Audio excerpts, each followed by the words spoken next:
ऐसा जी संगठन हमें सांस लेने दे तो हम आपको सांस लेने देते संगठन हमें सांस नहीं लेने देता तो हम आपको नहीं लेने देते।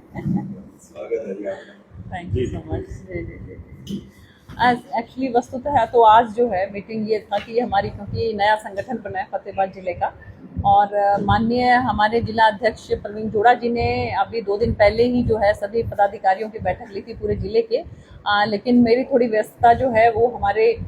पूजनीय जो चौथे नंबर के सर संचालक जी हैं रज्जू भैया जी, उनके पुण्यतिथि के संदर्भ में मुझे ग्रेटर नोएडा जो है वहाँ एक कार्यक्रम था, उसमें जाना पड़ा, तो इसलिए मैं उपस्थित नहीं हो सकी। तो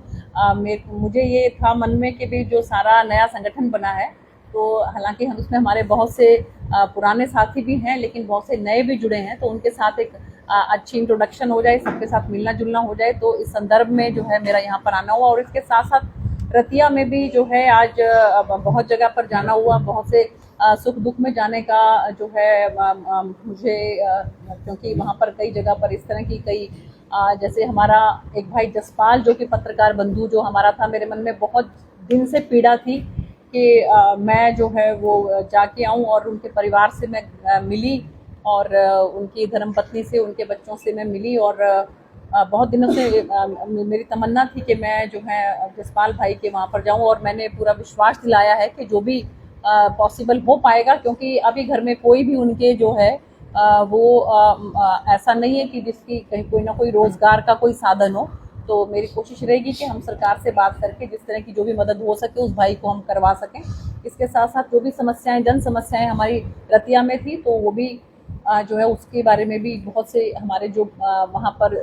जनता वहाँ पर आई, उन सबका हमने समस्याएं वहीं पर सुनी और बहुतों का वहीं पर समाधान भी किया। तो उसी संदर्भ मेरा आज जो है फतेहाबाद जिले में आना हुआ था। और इसके साथ साथ फतेहाबाद की भी जो भी कोई जन समस्याएं हैं उसके बारे में भी ये था कि आज सभी हमारे संगठन के जो चाहे हम उपाध्यक्ष हमारे शर्मा जी हैं, हमारे उपाध्यक्ष इंदर गावड़ी जी हैं, हमारे महामंत्री जो कि पहले जिले के जो है वो एससी मोर्चा के अध्यक्ष भी रहे हैं और अभी महामंत्री हैं हमारे भाई विकास जी, तो इनको भी किस तरीके से जो है वो जिले के अंदर कार्यालय में जिम्मेवारी मिली है, तो इसके बारे में भी पूरा विस्तार से जो है चर्चा हो जाए और सबके बारे में मुझे भी मालूम पड़ जाए कि किस तरह से किस किस की ड्यूटी है। तो इसी संदर्भ मेरा आज जो है यहाँ पर आना हुआ। जी, कोई अगर आपका सवाल है तो आप। खाद की काफी कमी चल रही है पूरे प्रदेश में, इसको कैसे देखते हैं कार्यकर्ता? नहीं, ये बिल्कुल आपकी बात जो है जायज़ है, क्योंकि हमारा जो ये एरिया है, खासकर अगर मैं सिरसा लोकसभा की बात करूं तो ये एग्रीकल्चर बेस्ड एरिया है। तो यहाँ पर हमारे किसान भाई जो हैं उनकी जो भी समस्या है उसको हम प्रमुखता से उठाते हैं, और ये समस्या जो है इसको भी हमने पिछले दिनों जो हमारा कालांवाली में जो चुनाव हो रहा था उसमें भी हमने ये बात सामने आई थी और तुरंत प्रभाव से हमने अधिकारियों को कहा था, और इसका कुछ जो है उस समय में निस्तारण हो गया था, लेकिन अभी फिर भी कोई समस्या है तो इसके बारे में जो हमारे मंत्री जी हैं, हमारे एग्रीकल्चर के जो मिनिस्टर साहब हैं, उनसे भी मैं इसके बारे में बात करूंगी और पूरी कोशिश करेंगे कि इसका समाधान हो सके, इसका निस्तारण हो सके। समाधान शिविर सरकार के निर्देश है, उपमंडल पर भी लग रहे हैं, डिस्ट्रिक्ट पर भी लग रहे हैं जी। आप नेता लोग भी सुनते हैं, भीड़ बहुत बढ़ती जा रही है, जन समस्याएं बढ़ गई हैं या जन अपेक्षाएं बढ़ गई? नहीं, अपेक्षाएं बहुत, देखिए क्योंकि कि किसी को कोई समस्या तो आ जाए, और अब द्वार खुले हैं, चाहे तो वो जो हमारे पास जाए, हमारे पूर्व विधायक जी हैं उनके पास जाए, हमारे जिला अध्यक्ष जो हैं वो भी समस्याएं जो है उनको सुनते हैं और उनका निस्तारण करते हैं। ग्रीवेंस की मीटिंग हमारे यहाँ पर होती है। हम लोग जो लोकल हैं, जैसे अगर मैं रतिया की बात करूँ या सिरसा की बात करूँ, फतेहाबाद की, हम लोग भी जब भी हमारा कोई यहाँ पर किसी भी तरह का कोई दौरा होता है तो तुरंत प्रभाव से बहुत लोग जो है पहुँच जाते हैं। आप ये देखिए, और सबसे अच्छी बात यह है कि जब लोगों को ये नज़र आता है ना कि आपकी समस्या जो है उसका समाधान भी होगा, तो तभी जैसे आपने कहा कि अपेक्षाएं बढ़ जाती हैं। और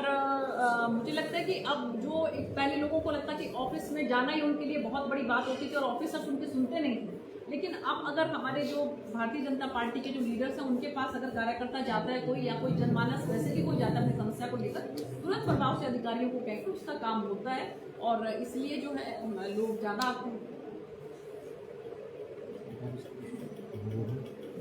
बारिश का मौसम है और जैसे सीवरेज भी ब्लॉक है और जैसे जुआर चौक इलाका है वहाँ पानी भर जाता है, उसके लिए भी कोई समाधान नहीं। माननीय मुख्यमंत्री जी ने सभी अधिकारियों की, आपने देखा होगा कि पिछले दिनों बैठक ली थी और उनको वो वर्चुअल माध्यम से भी, उन्होंने वीडियो कॉन्फ्रेंस के माध्यम से भी सबसे बैठक करके और ये उनको स्पष्ट रूप से कह दिया था कि आप लोग पहले ही सारी तैयारियां कर लें। और तो आप देख रहे हैं कि बारिश काफ़ी आई है, लेकिन उतना नुकसान या कि उतना उस हिसाब से जल भराव नहीं हुआ जैसा पहले होता था। आप लोगों को याद हो अगर, तो वो सारी जो चिल्ली वाली जो थी वो सारा का सारा वो समस्याएं जो है उनका समाधान अब हो रहा है। इसका मतलब हमारी सरकार में जो है वो काम हो रहे हैं। तो लेकिन फिर भी सभी अधिकारियों को ये ताकीद दी गई है, उनको समझाया गया है कि किसी भी तरह की समस्या आम जनमानस को ना आए। तो आप लोग पहले ही जो है अपना इसमें तैयारी करें और एनडीआरएफ वगैरह को भी सबको ऑलरेडी अलर्ट किया हुआ है, क्योंकि हम लोग पहले भुगत चुके हैं इस चीज़ को। तो मुझे पूरी उम्मीद है कि अगर हालांकि अच्छे से बारिश खूब हुई है इस इलाके में, लेकिन फिर भी हम लोग सब कुछ जो है वो नियंत्रित है, सब कुछ कंट्रोल में। मैं जिस वक्त लोकतंत्र के लिए ना मजबूत विपक्ष की जरूरत होती है, आप लोग भाजपा के लोग विपक्ष को रहने ही नहीं देना चाहते। देखिए ऐसा लग रहा है, मुझे लगता है बल्कि कई जगह पर तो जो विपक्ष की भूमिका भी हम सत्ता पक्ष ही निभा रहे हैं, क्योंकि जहाँ कहीं पर भी हमें नजर आता है कि अधिकारी को ठीक से काम नहीं करता, तो हमारा ही कोई ना कोई नेता, आपने देखा होगा कि वो एकदम से, चाहे जो है आप लोग समझते ही हैं, बहुत से हमारे नेता हैं कि अपने अधिकारियों के ऊपर उंगली भी उठा देते हैं और उनको धमकाते भी हैं और उनके खिलाफ कार्रवाई भी करते हैं। तो जब अगर इस तरह का अगर निकम्मा जो है विपक्ष रहेगा, तो मुझे लगता है कि वो भूमिका भी फिर सत्ता पक्ष को ही निभानी पड़ती है। कांग्रेस के विधायक ना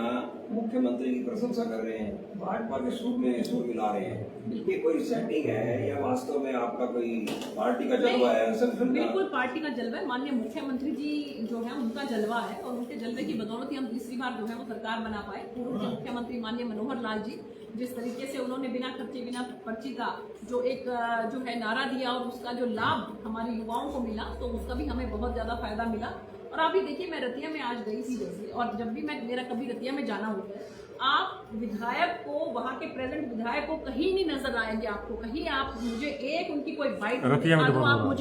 आप कहीं मुझे ये दिखा दो कि उन्होंने कोई जो हमारे जो जनमानस है उनकी किसी की कोई समस्या उठाई है। तो देखिए, तो फिर इसमें वही बात है कि फिर अभी वो जो है विधायक वो है, लेकिन भूमिका सारी हमको निभानी पड़ती है। अब नई टीम बनी है जी, नई पदाधिकारी बने, तो क्या अपेक्षा है? तेज और तेज गति होगी। मुझे पहले तो मैं बहुत बहुत आपके माध्यम से हमारी टीम को मुबारकबाद देना चाहती हूँ। सबके सब आप देखिए कि इसके अंदर युवा है, इसके अंदर महिलाएं हैं और इसके अंदर बड़ा जोशीला हमारा कार्यकर्ता है ना, वो है। आप देखिए संगठन बहुत मजबूत संगठन है और बड़े पुराने कार्यकर्ता आपने देखिए, हमारे जगदीश नायक जी कब से जो है वो पार्टी संगठन के लिए लगे हुए हैं, उनको अब जिम्मेवारी मिली है। तो इस तरह के हमारे जो कार्यकर्ता हैं उनको जो जिम्मेवारियां मिली हैं, तो मुझे पूरी उम्मीद है कि आने वाले समय में संगठन जो है बहुत अच्छी तरीके से काम करेगा और इस इलाके के अंदर जो है वो कमल की फसल लहलहाएगी और यहाँ पर हम सब की सब हम लोकसभा भी जीतेंगे और सारी की सारी विधानसभा भी जीतेंगे। एक प्रश्न पुलिस प्रशासन को लेके है। 11 साल होने जा रहे हैं हरियाणा सरकार को, पुलिसकर्मी वही है, डीएसपी वही है, एसएचओ वही है। एक एसपी के बदलने से फतेहाबाद में ना जमकर सराहना हो रही है और लोग बड़ा इसको अप्रिशिएट कर रहे हैं, कि पहले क्यों नहीं हुआ? देखिए ऐसा है कि अब हो रहा है, अच्छा हो रहा है, आप लोग अप्रिशिएट कर रहे हो, तो मुझे लगता है कि उसी चीज़ को आगे बढ़ाना चाहिए। पहले क्या हुआ क्या नहीं हुआ, क्योंकि हर अधिकारी का अपना अपना सिस्टम होता है काम करने का।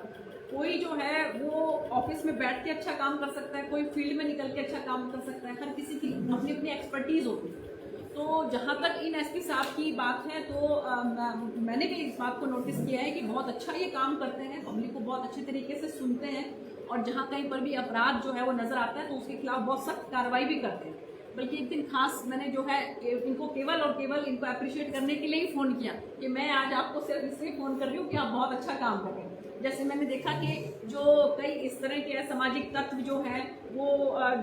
जो साइलेंसर के वाला जो आपने देखा होगा कि किस तरह से, आप देखिए कि कई बार तो हमारे बुजुर्ग एकदम से डर के कई बार अटैक तक होने का डर हो जाता है। तो ऐसे जो है उन सबके जो है वो लेकर उन्होंने और जिस तरीके से उसको खत्म किया, उसको नष्ट किया, तो मुझे लगता है कि इन चीज़ों की ज़रूरत है और युवा हमारे एसपी साहब हैं और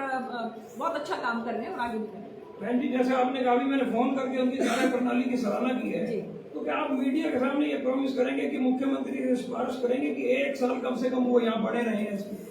देखिए ये जो है सिफारिश तो कर सकते हैं आप। ऐसा है कि अच्छे अधिकारी जो है वो हमारी सरकार भी जो है देख के, और हर जगह पे अच्छे अधिकारी अपने तरीके से काम करते हैं, लेकिन कई जो हैं वो